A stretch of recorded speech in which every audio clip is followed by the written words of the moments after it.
This is the Education Business Podcast for consultants and business owners providing services in schools. I'm Claire Riley, and I'll be sharing how to start, grow and scale your education business. Today we're talking about one of the most relentless teacher habits that we can bring into business, the addiction to the to-do list. And yes, I'm using the word addiction.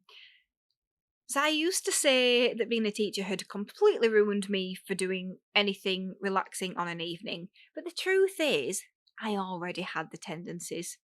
The tendencies there to want to do more, to get bored, to have strong passions and want to work on those passions immediately. But teaching certainly helped me form and consolidate really bad habits. When it came to being addicted to creating to-do lists and being obsessed with getting stuff done from them. I've got this mentality of more in terms of what I can achieve, and I have to live with that. So when I look back, I've always liked a to-do list, whether that be in my head or whether it's written down. And it's not even that I like structure that much. I don't really. I'm not a massive fan of huge structure.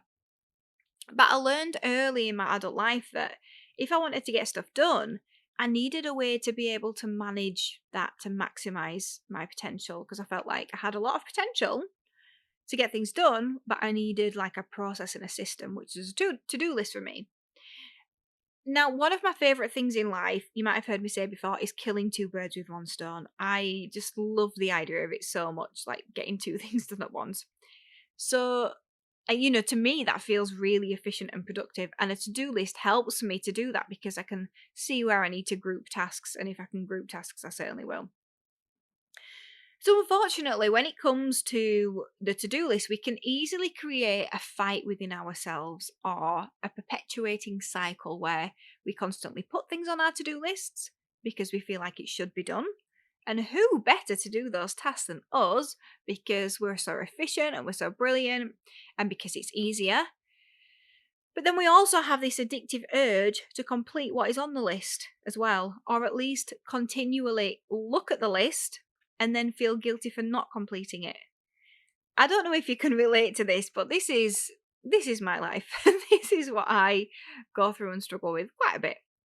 And as with much of life and business, obviously, things run in cycles. Your addiction to your to-do list is no different. It runs in cycles. And I've recently found myself having to have a really good hard look at my to-do lists and my circumstances and compare them, and then reset deadlines, reset priorities, reset my, what's possible, reset reality, what is possible.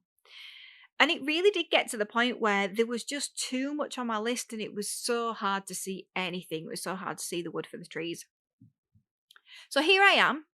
I've been an education entrepreneur for 9 years and it still happens to me. So I feel like the first thing we should do is just accept that this is normal. This kind of thing is going to happen. It's a cycle. We can't avoid it. We just need to take the right action when it does happen and be able to recognize the signs. And sometimes we just know that something's got to give. Maybe you're not happy in your work or you feel overwhelmed. And I've definitely changed things up before when I felt like this, but I've also ignored it sometimes as well. And when I've ignored it, it's got worse and it's become a health issue. And that's exactly what happened a few weeks ago.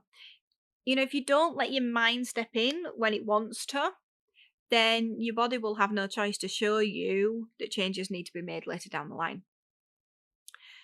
So how do we actually keep a check on that to-do list that we can feel addicted to adding to and completing? Well, you probably already know about different models to structure your to-do lists, and I often use the weekly next actions model. I quite like that. But some people use, the important and urgent grid, and some of us have a massive list of everything and some of us have something different. And for me, it's not even about finding the right model that works for me as such. It's about finding the model that works for me right now. And that's because I'm someone who likes things that are new. I like to feel like things are new. So changing models helps me, and it makes me feel like I'm moving forward towards what I want because I like something new.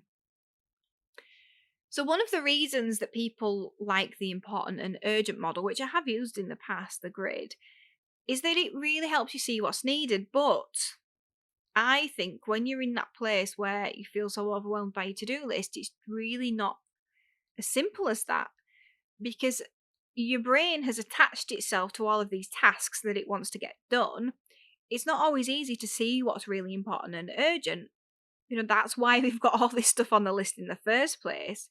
And it can be hard to identify exactly what it is that you don't need to do.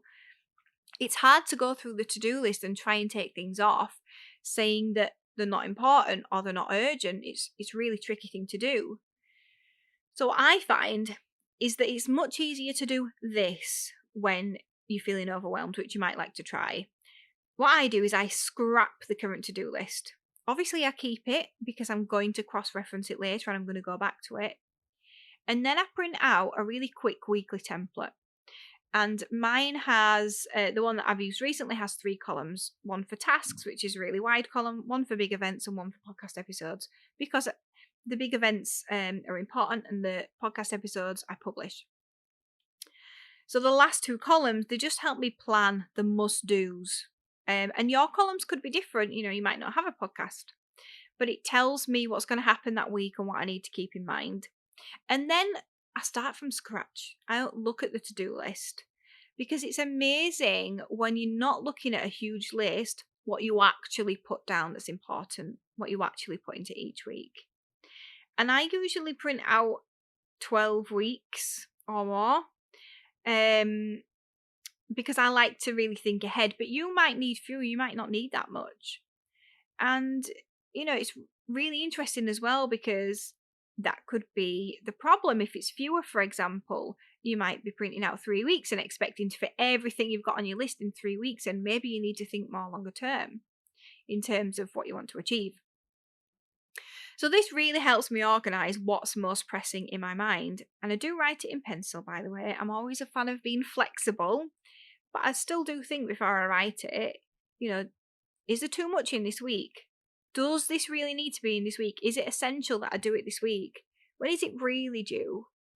What? Am I just coming up with a random thing? Because this is the kind of thing I would do, right? I'm not launching the Teach Growth podcast until mid-June, but I'd probably put myself a deadline to finish writing episode 8 by next week. Why am I doing that? Do I really need to do it by then? This is the thing. And it's more, I know the deadline's not until, I don't know, end of May, but I want to get it done next week. So sometimes you've really got to fight between what you need to do and what you want to do. So if you've got lots of meetings as well, it can be really helpful to just clear your diary and batch things together.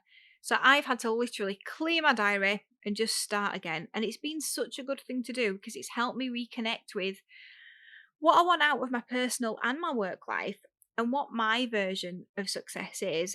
And a huge part of my version of success is having free time with no agenda to use as I feel that I want to in the moment. And that doesn't necessarily mean like having time off work. It's having free time to be able to decide there and then what work I'd actually like to complete, what I feel inspired to do, because I know that will be better for everybody, better in terms of the content that I create, but also it will be better for me in terms of it will be quicker as well. So why should we make the effort then to keep a check on the to-do list, to give it a refresh and make sure it's not getting out of hand? Well, the answer is clarity. Clarity is key on driving your business forward, and it helps you know that you're working on the right things, like working on the business, for example, not just in the business. So this week, I want you to take a moment to sit down with your to-do list, to acknowledge your habits in feeling addicted to adding more and more to your list in order to deliver more value, and see what clarity it brings you to be able to look at what you really need to do rather than what you said you should do. And if you're not part of my Facebook group, Education Businesses it's called, then I'd love you to join us for further discussion on this topic and starting, growing and scaling your education business. Thank you for listening to the Education Business Podcast. To get more information to grow your business, sign up at educationbusinessclub.co.uk.